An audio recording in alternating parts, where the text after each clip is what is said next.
Hello there, I'm Jimmy Vegas, and today I want to talk about something which is highly controversial. And no, before you say it, this video is not going to get me cancelled. Not enough people watch me anyway for me to get cancelled, so whatever.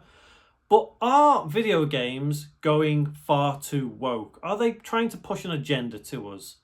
The answer? I can't really say yes or no, but what I think is that yes they are and no they aren't. Look, we all know diversity is a good thing, and if you think diversity isn't a good thing, then you need to look at yourself and reassess things. However, forced diversity is offensive. A good example of that is, why would you intentionally need to push a certain type of character when it's not absolutely necessary? Why make everybody in a game a certain way when it's not necessary? It's not real. But then again, video games are not real. Why?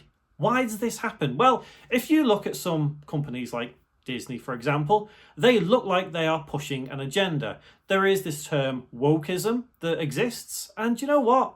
I genuinely don't care. I don't care if people think a game is woke. I don't care if they think it's pushing an agenda. If the game is good, I will play it. If it's bad, I will not play it.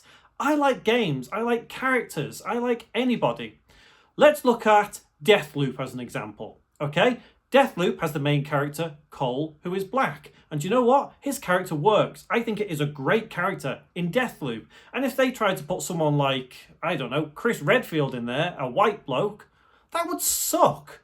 And like I say, I don't care who these people are. I like games when they're good.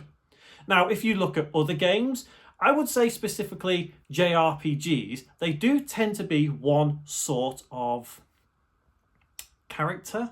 You know, if you look at the characters in, let's say, a Tales game, they are diverse to an extent. However, it's a fantasy game. So what is diversity in a fantasy game?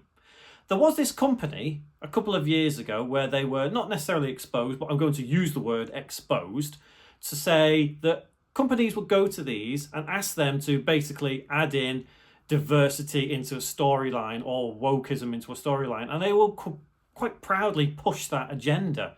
And that to me is forced diversity, and that doesn't work. Because if you are into a diversity, if you're into that culture, if you like things being diverse, that's good. Because at the end of the day, without diversity, we can't advance as the human race. We can't stay the same forever. We need these diverse things. We need new things. However, if you have a game these days that comes out, and let's say the main character is transgender, and if I'm honest, I can't think of any games where the title character is indeed transgender. There might be, but I haven't played any. I can't think of any off the top of my head. That would naturally cause controversy, whether it was forced or not. And that is the problem with a lot of games and the culture of the people today. They see something like that is generally perceived as either massively accepted or massively not accepted, it will be not panned by critics, but it won't go down so well in so many people's eyes, because the people that support it will say, well, you're just pushing that for the sake of it. And the people that don't support it will say, well, why the hell is that in my game? I don't want to see that. And that's the problem. So no, games aren't pushing wokeism. They're not pushing an agenda. They want to evolve and they want to try and be the best they can. Yes, okay, fair enough. Some games probably are. Don't know what ones, but I've no doubt you'll tell me in the comments which games you think are too woke or pushing an agenda. I think people may come up and say The Last of Us Part 2, but I don't really want to use that as a reference point, and I don't really want to use it as an example, because I feel there was no point to The Last of Us Part 2. Last of Us Part 1, or Last of Us, I'm just going to call it, was perfect in and of itself. There was no need for anything else, but they did it anyway. But if you get a title character in a game who is black or Asian, then no one's going to bat an eyelid. Why is no one going to bat an eyelid? Because if the character fits, it's perfect. Like a Dragon series, Yakuza has got Kazuma Kiryu. Perfect. You know, he's Japanese, he's Asian. What a perfect fit for that character. So why would anyone bat an eyelid over that? That's not woke. That's not pushing an agenda. Back to Deathloop. The character of Cole works perfectly. That's not pushing an agenda. That's not woke. That fits the style and the weird funness of the game. Funness? Is that a word? It's a word for now. Funness of the game. if you look at, going back to Disney, yes, a lot of people think they are pushing an agenda. So if you look at games that not necessarily come out by Disney but are Disney based, maybe not Kingdom Hearts, then perhaps people could say that they are pushing an agenda or it's too woke. Now, like I said, I know it is a very, very controversial topic, and there's no such thing, I think, as racism, really. It's something that we pretend exists and doesn't need to exist, certainly not in the gaming world. Why would racism need to exist? Like I said, why would I care what colour the skin of my main character is if I enjoy the story? Forspoken, I think, is another one that people looked at and thought it was maybe not woke, but pushed something. But no, I don't see it. I genuinely don't see it. The game I have not fully started. I've done research on it. Obviously, I've looked into videos, people playing it. Seems all right to me. I'll get around to it one day. I will. But then we come on to something like gender. Gender is, for a lot of people, male, female. There's no such thing as, non-binary or whatever genders there are. I don't know enough about the topic to even know what the other genders are. It's not that I'm ignorant. It's just that I'm not interested. You can be whatever you want to be. I really don't care. People can be what they want. If they want to identify as a cow, they can. Who says they can't? There's no law. But as long as you behave like a human and do human things, you can't identify as a plane and go and fly. That's just silly. And a lot of people use that as a way of, putting these people down who want to identify as someone else. I identify as a man, a 40-year-old man who loves video games. It's, that's fine by me. You might not like that, but that's fine by me. I identify that way. But if we get a main character in a game who is, non-binary, then what does that really matter? If the character's likable, the environment's good, gameplay's great, what does it matter what gender our main character is? However, if we have a non-binary main character, we have a transgender side character, we have all black characters, and we have all Asian characters, and then there's no white people in the game. Well, do you know what? If that's what the game's about, what's the problem?